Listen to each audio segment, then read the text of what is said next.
In this video, I will discuss the Pearson correlation coefficient between two variables, say x and y. We usually denote this as r sub xy, and the Pearson correlation coefficient was first proposed in 1880 by a man named Carl Pearson.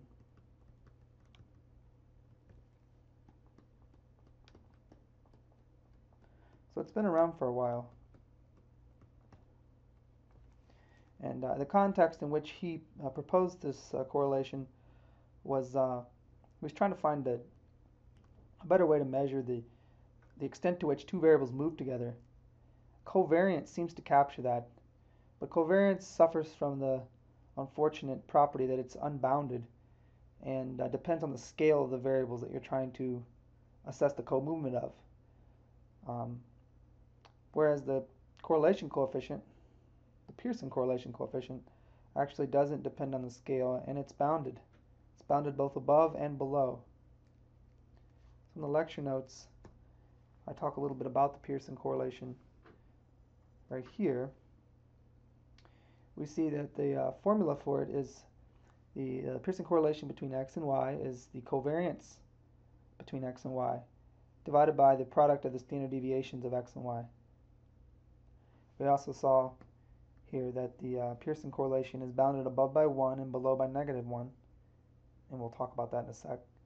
And then an interpretation of the Pearson correlation is it measures the extent of the linear relationship between x and y. One other way to say that is it measures the extent to which all the xy pairs lie in the same line. If r sub xy equals 1, then every xy pair lies in the same line, and that line has a positive slope. It doesn't tell us what the slope is. The slope's not necessarily 1. It's some positively sloped line that passes through every point, every pair of points. If r sub xy equals -1, then all the pairs also lie in the same line, but this time the line has a negative slope. It doesn't tell us what the slope of that line is.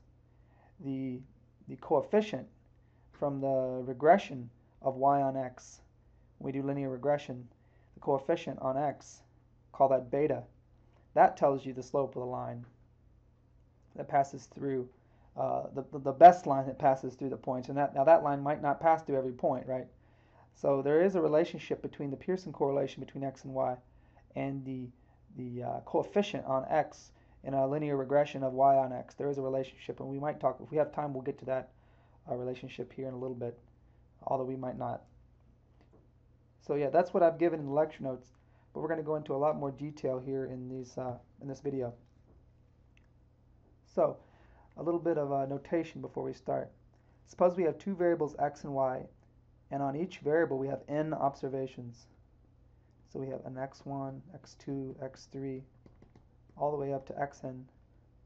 And then the same thing for y. We have a y1, y2, y3, all the way up to the nth observation on y. Now x and y could be any two variables. X could be your GPA through high school, y could be your future earnings. In other words, x could be the GPA through high school for different people. X1 would be your GPA, X2 could be my GPA, X3 could be Sam's GPA, and so forth. Y1 would be your future earnings 10 years out of high school. Y2 would be mine, Y3 would be Sam's, and so forth. So x and y could be anything. X could be the total manufacturing cost of a company across time. So year 1, year 2, year 3, for example, all the way up to year n. And then y1 could be the corresponding direct labor cost of the company. So again, x and y can be anything. They're arbitrary. But the point is we have n observations on each variable, and that means we have n pairs of observations. So the first pair would be represented in this way, x1 comma y1. The second pair this way, and so forth. So we implicitly assume that we pair the observations up, either across time or across companies. We're pairing the observations up in some way. That the first observation on the x is paired with the first observation on y. If we don't assume this sort of a setup, then the correlation doesn't make as much sense later on. So we have this, And then we're going to let I represent the ith observation on X or Y. Or it could also mean the ith pair, the pair corresponding to the ith observation on X and Y. So either way you want to think of it, either the ith observation on X or Y, or the ith pair corresponding to the ith observation on X or Y. That's what I is. It just tells you what, it's the index here. It tells you where, right? So obviously if I equals 5, then we're talking about the fifth observation on X, the fifth observation on Y, and the fifth pair would just be that pair of observations.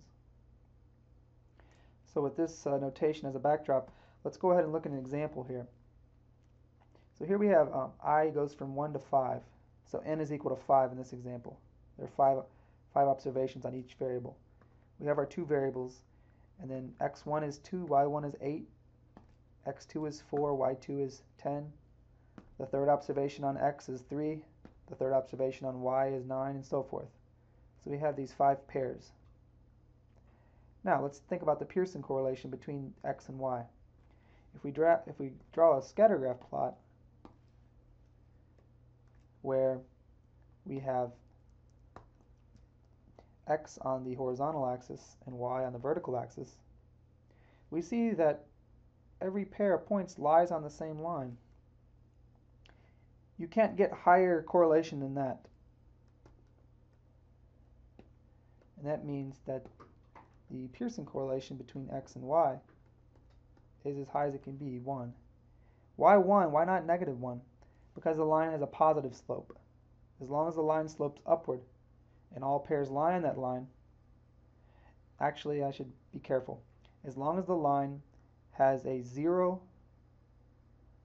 slope that's not negative, let's put it that way. As long as the slope of the line is not negative, then and all the pairs of points lie on that line, then the Pearson correlation is 1 between x and y.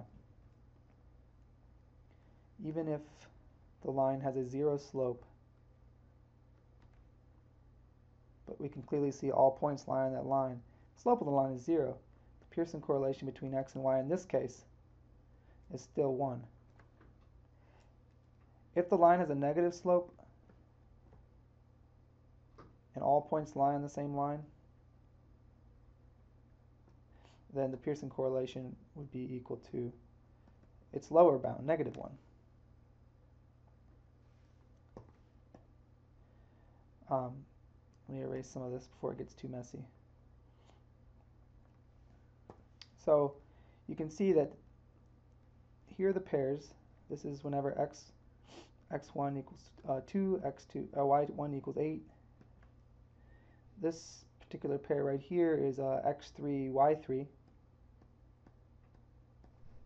Here. Right? This pair right here is whenever x equals 4, y equals 10, so that's the third pair. I'm sorry, that's the second pair. It's x2, y2.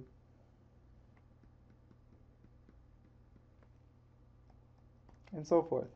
You get the idea. All pairs of points lie on the same line. The line passes through all the points. That's perfect correlation. Let me erase this again before it gets too convoluted. Now, let's suppose, I'm not going to put the data over here in the actual columns, but let's suppose we had some other data, like this, other points, just interspersed in here. Obviously, a line doesn't pass through every one of these points. There's no one line that can pass through every point. But in this particular example, you can kind of see a general trend, a linear trend upward. The Pearson correlation between x and y for this set of points is definitely going to be pretty high. It won't be 1, it'll be less than 1, but it'll definitely be bigger than 0. I don't know what it would be. We'd have to actually label these points, get values for them, and then calculate the Pearson correlation. But it might be something like 0.85 or something. It represents the extent to which, the closer r is to 1, the closer each one of the points lie all on the same line. If that makes sense. And again, the Pearson correlation with this set of points could be exactly equal to the Pearson correlation between this set of points. Say we just take that set and just rotate it down and to the left, like that, where the slope just goes up, but the points, the relationship's the same. The Pearson correlation could also exactly be the same. It could be 8.85, for example. Again, the Pearson correlation doesn't tell you about the slope of the line that passes through the points. It just tells you the extent to which all points lie on the same line. So let me erase again. Let's look at another interpretation of the Pearson correlation with our example here. First interpretation is that it measures the extent to which all points lie on the same line. I chose x and y such that all points lay on the same line so that we would have maximum correlation, just so you could see what it would look like. So you get the idea here. Another interpretation of the Pearson correlation is, let's draw instead of drawing a scatter graph plot, let's do a line plot, two-dimensional line plot.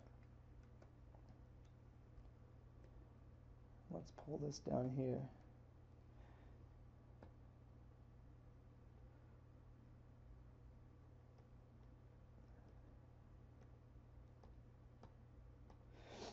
So,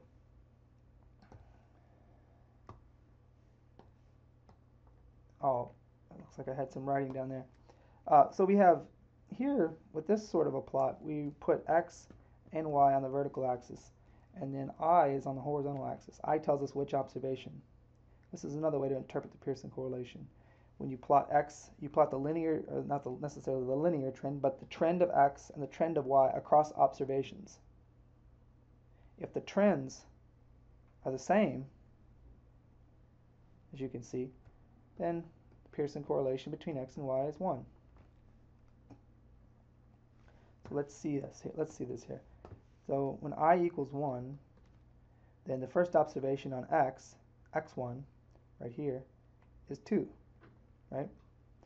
And y1 is 8. Remember? So this is another way you can graph the data.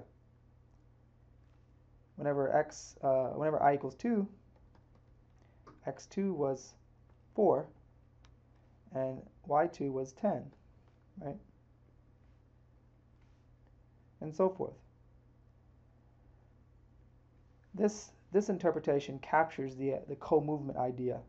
Whenever x goes up, y goes up. Whenever x goes down, y goes down. Whenever x goes up, y goes up. Whenever x goes down, y goes down. Whenever the pattern for both variables plotted against the observations is the same, then the Pearson correlation is 1.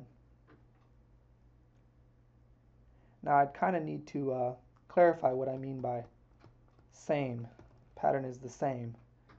What if we have this sort of a pattern for y? If it goes all the way up there and then comes down. It's different than this one. What if it's not like this, but it's like this instead? Well, then it's not going to be perfectly a 1 correlation, but it still will be a high positive number. Why won't it perfectly be 1? It's because y, relative to its mean, the mean of the y's is 10 actually, but relative to its mean, y went up more than x did relative to its mean. The mean of x is 4.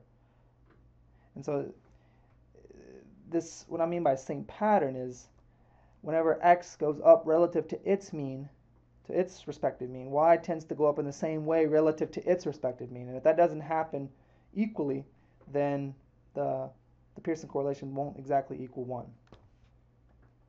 But that gets into a little bit more complicated stuff. But in general, variables graphed against the observations, if they have the same pattern, then the correlation is 1. So this is a different interpretation.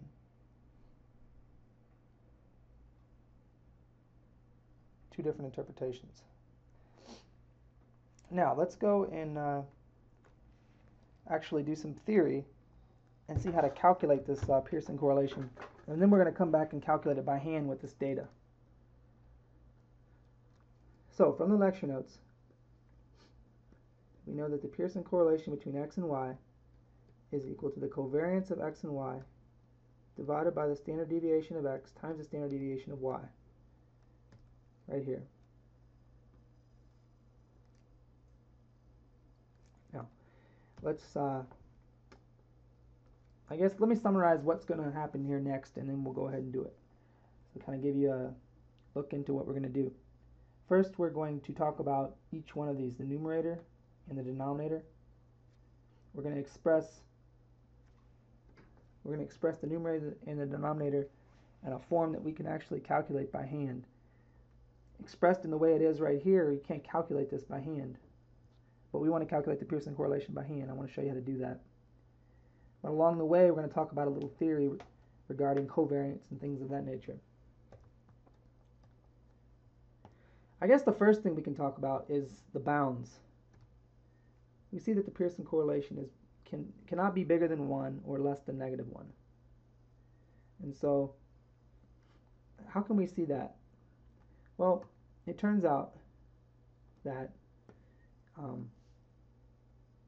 the covariance of x and y, let me keep this right here. Let me keep this. It turns out that if we just look at the covariance of x and y, you can use something in mathematics known as the Cauchy-Schwarz inequality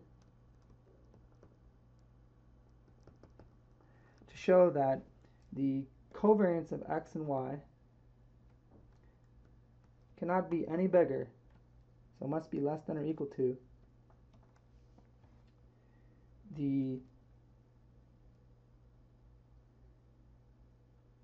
how to write this.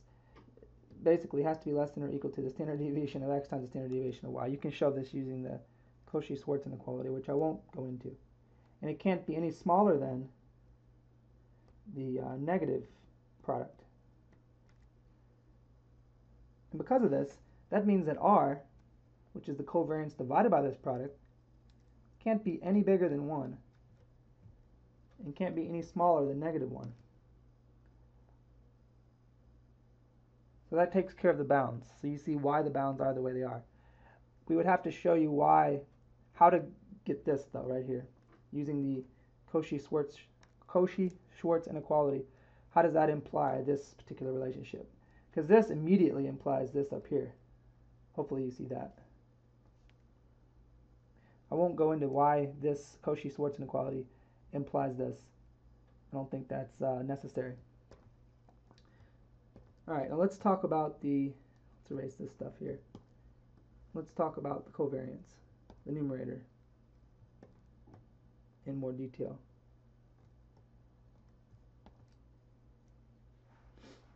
Covariance. Let's find an expression for covariance of x and y that we can calculate by hand. First of all, what is the covariance of x and y? Well, qualitatively speaking, it's just the extent to which x and y co-move with each other or move together. And you think, well, that's what the correlation is. Well, the correlation is that scaled. X and y could be a different scale. X could be measured in centimeters. Y could be measured in milligrams. Maybe x is GPA. X is measured on a scale of 0 to 4. And y is future income. That's measured on a scale of 0 to, I guess, infinity.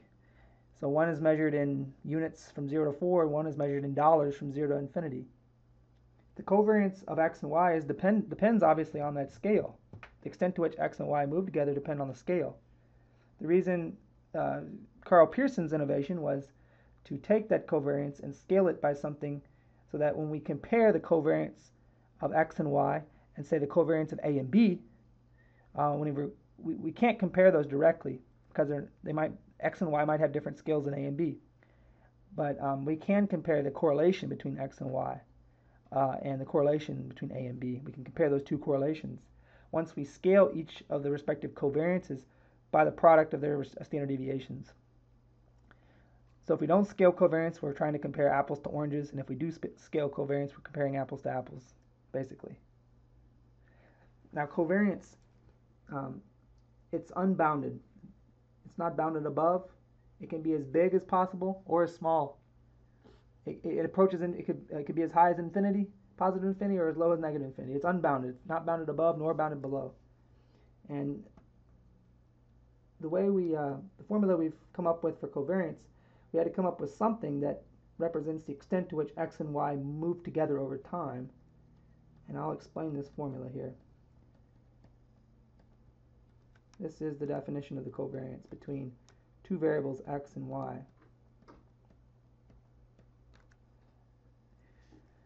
First of all, I guess I'll just say this in words what it is, and then we'll talk about it. So we have the expected value of a product, and the product is x minus its expected value times y minus its expected value. And we're calculating the expected value of this product. Let's talk a little bit about expected value now, since we have this. I'm not going to understand covariance unless we first understand expected value. What is the expected value of some variable, let's say x? What is that? You've seen this in statistics before, and a lot of students get scared when they see this. They think it starts to get abstract and complicated, and maybe they're justified in thinking that, but hopefully we can simplify this a little bit. So the expected value of a random variable x is just a measure of its central tendency, or what we can say is it's a weighted average of its possible realizations.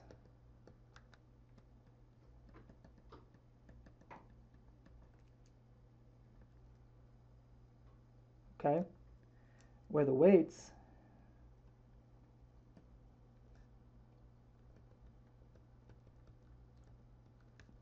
are the probabilities of x taking on each observation respectively.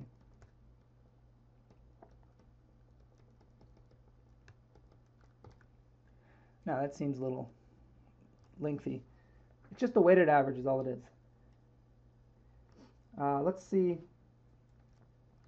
and you see that in the definition of expected value you see the word probability. And so when we talk about expected value, we have to talk about the probability distribution of that variable. It turns out that often we don't know the probability distribution of the variable. And then the expected value, if we don't know the probability distribution of the variable, if we just have a set of numbers, a sort of sample, we don't know the probability distribution of the population of x's, but we have a sample of x's, we just have numbers. Then the expected value of that sample is simply, it is a weighted average, but we assume that each of the numbers that we have has an equal probability of occurring. And so that weighted average is known as the mean. So the expected value just is reduced to the mean. Whenever we don't know the probability distribution of the variable, we just assume that the probabilities are all equal. So that's what we're going to end up with here. But let's look in general. So suppose x is equal to the outcome of a fair dice toss. So we have a dice. It has 6 sides, or it's labeled 1 through 6, and we can toss the dice, and we know we're going to get one of those numbers. So it's fair. And by fair, we mean each number has an equal probability of occurring. So the possible outcomes then are x1, little x1, x2, x3, x4, x5, x6, right? And the probability of x is equal to the probability of x1, probability of x2, all the way up to the probability of x6. Now, x1 will be 1, x2 is 2, 3, 4, 5, 6. The dice could either come up with a 1 showing, a 2 showing, or so forth. And the probability is, since it's a fair dice, is a probability that a 1 will come up is 1/6, a 2, and so forth.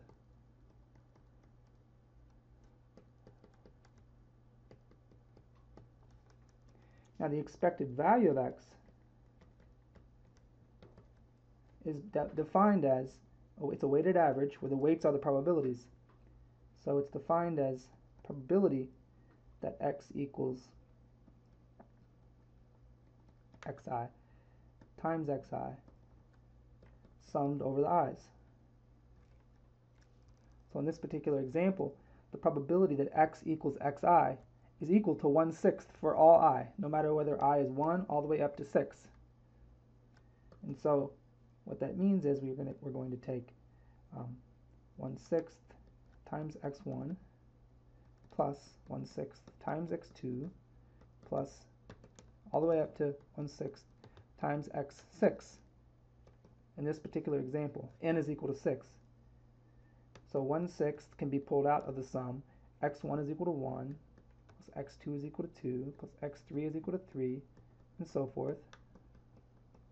And we see that the expected value of tossing a dice is we take this sum and divide it by 6, and you'll end up getting 3.5. This is the expected value of tossing a dice. Now it seems a little weird that whenever you toss a dice you can never get 3.5. You can get 3 and you can get 4, but you can't get 3.5. But the expected value is 3.5. If you toss the dice n times and let n approach infinity, and you took a look at how many, you took a look at the average of the times you tossed it. Like if you tossed it the first time you got a 1, the second time you got a 5, the third time you got a 3, the fourth time you got a 3, the fifth time you got a, say, a 5, and then you got a 6, and then a 2, and then a 4, and you toss it n times, and you take the average of all those n numbers. As n goes to infinity, you're going to approach 3.5. That's what the expected value means. Now, in general, the expected value could be a little bit tricky because the probability that x equals xi might not be the same for all I. What if it was a weighted dice where 1 had a probability of occurrence of 1/3, 2 had a probability of occurrence of 1/3. So 67% of the probability is going to either be a 1 or a 2, and then the rest of it would be 3, 4, 5, and 6. And we could figure out what the probabilities needed to be to make it sum up to 1. But the point is, in this case, you can't just sum the numbers up and divide by 6, because there's not an equal probability of occurrence for each of the observations. So the expected value in general is this formula right here, and it measures the central tendency of a variable. Now, fortunately, whenever we have a set of numbers, like in this example, we just have x and we have y. Here's the set of numbers for x, here's the set of numbers for, here's the set of numbers for y. When we just have numbers, we don't know the probability distribution of x and y. We have a sample from the population, and when you don't know the probability distribution, we just go ahead and assume that every value, there's 5 realizations of x and y, we just assume that every value had an equal probability of occurrence ex ante, or ex ante. Before we saw these numbers, 8 had a 1/5 chance of occurring, 10 had a 1/5 chance of occurring, and so forth. That's what you assume whenever you don't know the probability distribution. What else would you assume? You got to assume something. So we assume that each one has an equal probability. And if that's the case, then the expected value of x and the expected value of y are simply the mean of x and the mean of y respectively. Or it's the weighted average of x where the weights are equal. 1 over n, 1 over 5 in this case. So for some reason I can't. It's not letting me pull this up. There we go. So we've talked about expected value. In general, we've said what it was, but we said that it just reduces to the mean in the special case where we don't know the probability distribution of x or y.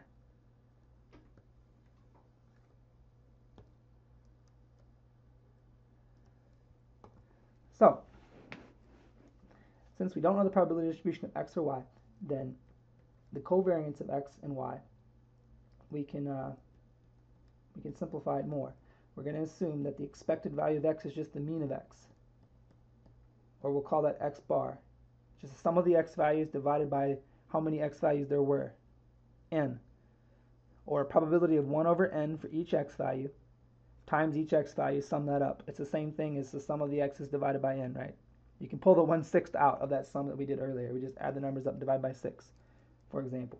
So it's x minus x bar times y minus y bar. We're taking the expected value of this product. That's what the covariance is. And we've already talked about why that makes sense. How that could measure the, actually we didn't talk about that. Let's talk about that next. How does this measure the extent to which x and y move together? Let's do that first, and then we'll go ahead and do a little more math. Actually, if you think about this, it does measure the extent to which x and y move together. If this is really big, if it's really big, that means that whenever x is bigger than its mean, then y tends to be bigger than its mean, right? Whenever this is positive and this is positive, this whole thing in the circle is increasing in the extent to which both of these are positive, or in the extent to which both of these are negative. If x is less than this mean, if for every x value, or every time when x is less than its mean, y is also less than its mean, then we have a negative number times a negative number. That's a positive number, and the expected value is going to get bigger. It's going to be bigger. If when we always have x bigger than its mean, y is bigger than its mean for that corresponding observation, then this captures the extent to which x and y move together. X and y are moving together if when x is always bigger than its mean, or if when x is bigger than its mean, it's always the case that y is bigger than its mean. If that always happens, then that means x and y are moving together. Hopefully that makes sense. And this captures that. The expected value captures that. If the expected value is very big, it means that whenever x is bigger than its mean, y tends to always go in the same direction, bigger than its mean, or whenever x is less than its mean, y tends to be less than its mean as well for that observation. That's what this captures. Hopefully you guys understand the intuition. It captures this. If we put time over here, we put observation number over here, and we graph x and y right here. This captures the extent to which x and y move together. Notice again, here's the mean of x, here's say the mean of y. Here's the observation number 1. Whenever y is less than its mean, x is less than its mean. Here, whenever x is, for observation 2, x is bigger than its mean, y is bigger than its mean. And so this is going to be, this covariance here is going to be bigger in this particular case than if we looked at a different case, if we drew it differently. So something where, say x is like this, but y is just like this, right? Then the covariance between x and y won't be as big, because it's not always the case that whenever x is bigger than its mean, here's the mean, whenever x is bigger than this mean, y is not bigger than its mean. Y is equal to its mean, right? Hopefully this makes sense.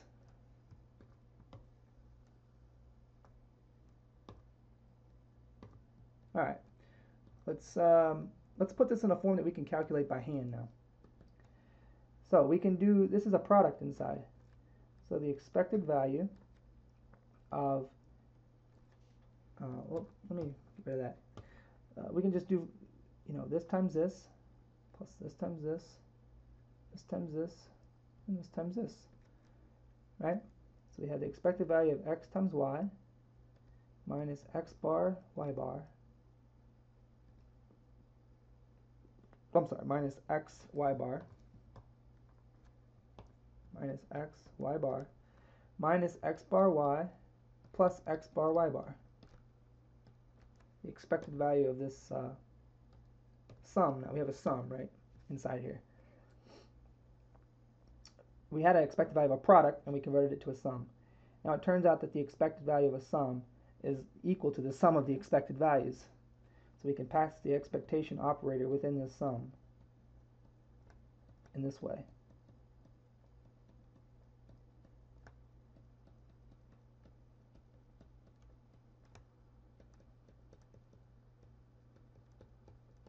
And you say, well, how is this a sum? There's a minus sign. I mean, it's xy plus negative xy bar plus negative x bar y, right? Plus x bar y bar. It's a sum. You can rewrite any difference as a sum, right? So don't get hung up on that. So we have this right here. Let's look at each term. This term, I can't think of a way to simplify that right now. So we'll just write that term. So we can't simplify that right now. What about this term? The expected value of x bar times y bar. X bar is a number. It's just some constant. It's the mean of the x's. Y bar is also a number. A constant times a constant is a constant. The expected value of a constant is that same constant. The expected value of 2, for example, is 2. 2 is not a variable, it's a constant. So its expected value is equal to itself. So we've simplified the first term and the last term. Now what about these two middle terms? Let's take this one. Expected value of x, y bar. Again, y bar is a constant. The expected value of a constant times a variable is the exact same thing as that constant times the expected value of that variable. We can pull the constant out. It doesn't affect the expected value of the variable. So it's equal to y bar times the expected value of x. What's the expected value of x? We just said the expected value of x is equal to its mean when we don't know the probability distribution of x, because we assume each of the values of x would occur with equal probability. So the expected value of x is x bar.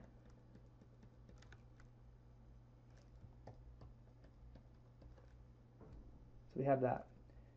Minus, now let's deal with the third term. It's the same logic. The expected value of x bar y is equal to x bar times the expected value of y equals x bar times y bar. So we have minus y bar times x bar minus y bar times x bar. So that's minus 2x bar y bar plus x bar y bar minus 2x bar y bar plus positive x bar y bar. That's just a negative x bar y bar. So we can rewrite the covariance of x and y as the expected value of x times y minus x bar y bar. Now, we still aren't in a form that we can calculate by hand yet. So we can do that. We can rewrite the expected value of x times y. What would that be? Since we don't know the probability distribution of x or y, then we're going to assume, looks like my phone went off there. We're going to assume that the expected value of x times y is just the mean of x times y, because we don't know the probability distribution of x or y. So the expected value of x times y, if we take x1 times y1, x2 times y2, x3 times y3, we add all that up and divide by the number of observations, then that's the mean. That's what we're going to assume the expected value of x times y, since we don't know the probability distribution. So it's just the mean of x times y. So how can we write that in a way we can calculate by hand? We just take xi times yi for all the I observations. There's n of them. For all observations I, from 1 to n, we multiply the x1 times the corresponding y1, the x2 times the corresponding y2, and so forth. Add all those up, and then divide by the number of observations, or multiply by 1 over n. That's the expected value of x times y. Minus x bar is the mean of the x's.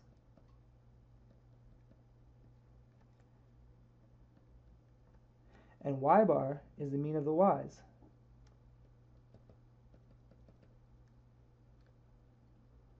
Add the y's up, divide by n. Add the x's up, divide by n.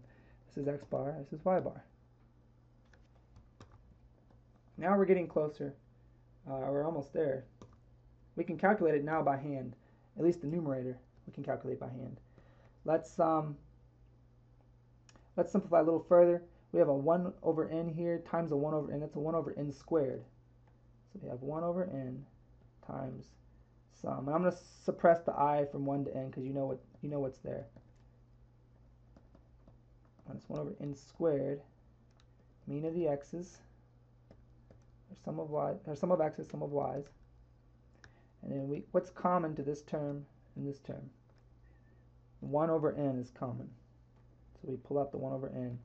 We're going to multiply that by sum xi yi minus 1 over n times sum xi times sum yi. There's the covariance of x and y written in a way that we can calculate. There's the numerator written in a way that we can calculate by hand. Now let's deal with the denominator. Sigma x times sigma y, standard deviation of x times standard deviation of y.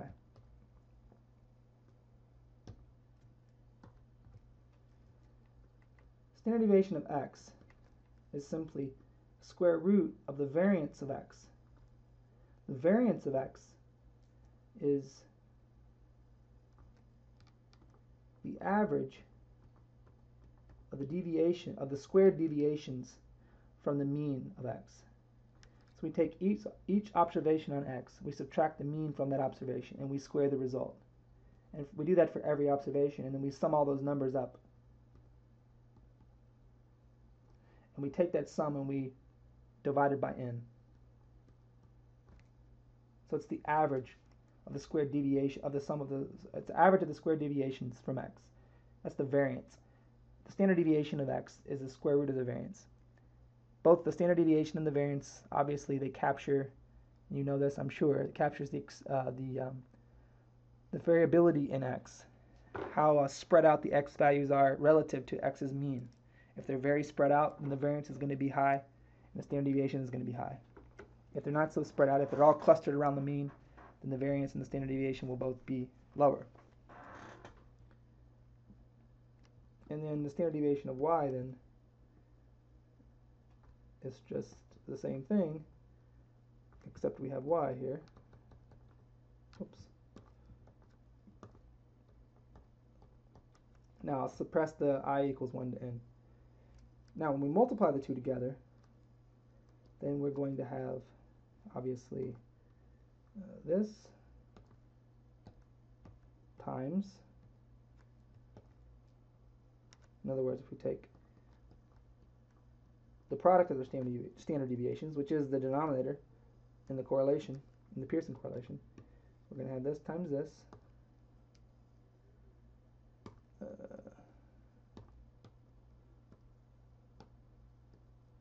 this times this, and we can simplify, right? Square root of a times b is just the square root of a times the square root of b. So we can pull out the square root of 1 over n out.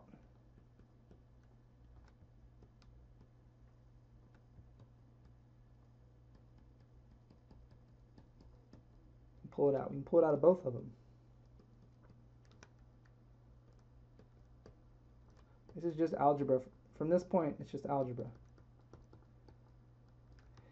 Now, the square root of 1 over n times the square root of 1 over n, that's just 1 over n.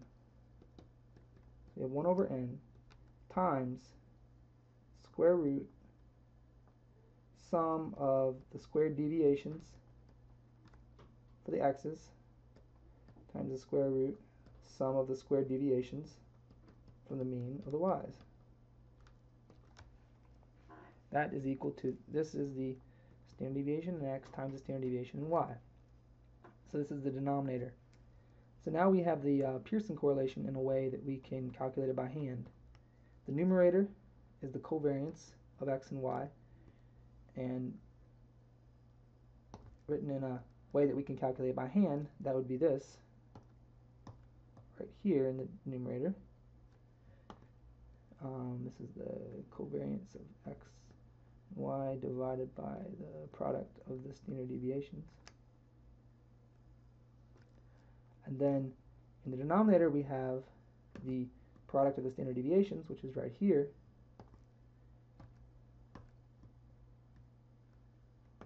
So these are equal. And it looks like the 1 over n in the numerator cancels with the 1 over n in the denominator, so we can get rid of that.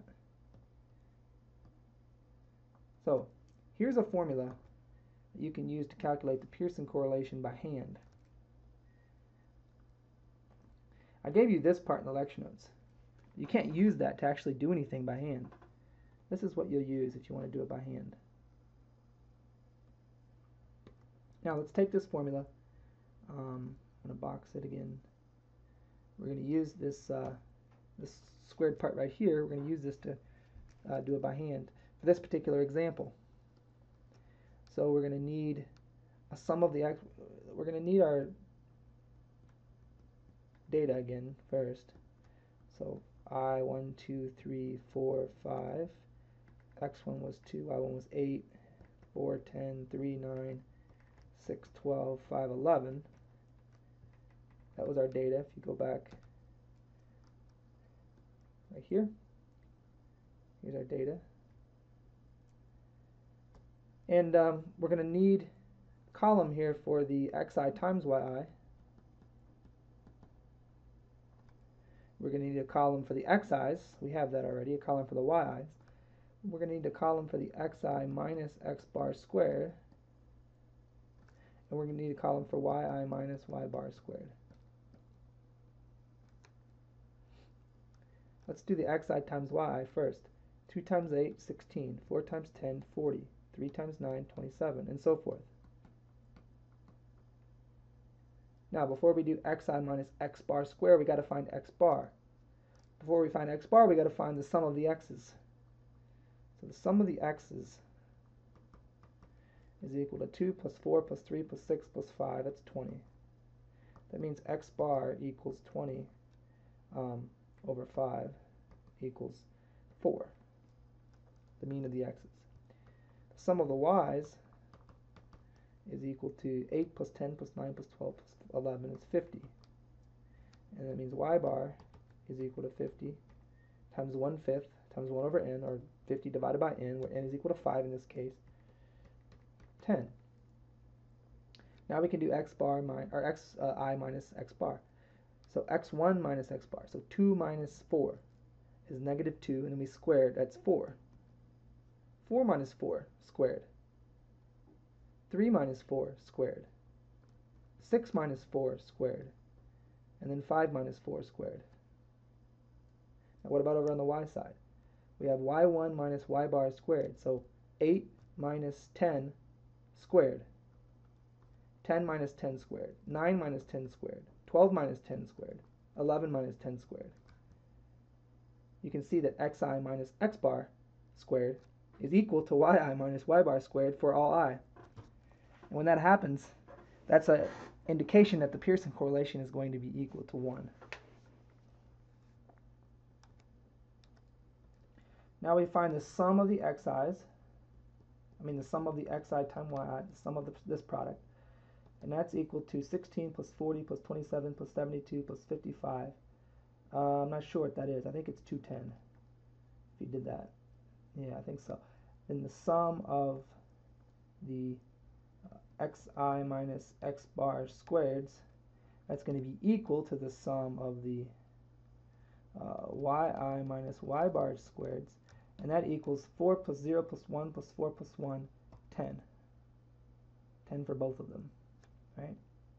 This sum and this sum is the same because the numbers are all the same. So now we have everything we need to calculate the Pearson correlation. We have the sum of the xi yi's, we have the sum of the xi's, the sum of the yi's, we have this sum, and we have this sum. Right? So we can calculate that the Pearson correlation between x and y is equal to the sum of the xi yi's, which is 210, minus 1 over n times the sum of the xi's times the sum of the yi's. 1 over 5 times the sum of the xi's here times the sum of the yi's right here. That's in the numerator. And then in the denominator, we have the square root of the sum of the xi minus x bar squareds. The square root of 10 right here times the square root of the sum of the yi minus y bar squareds times the square root of 10, because it was also 10, right? And the Pearson correlation then is equal to 1. You can see 20 times 50 is 1,000. 1,000 over 5 is 200. 210 minus 200 is 10. So you have 10 in the numerator. And then square root of 10 times square root of 10 is just 10. So 10 over 10 is 1. So you can see that the Pearson correlation is equal to 1 for this set of data right here.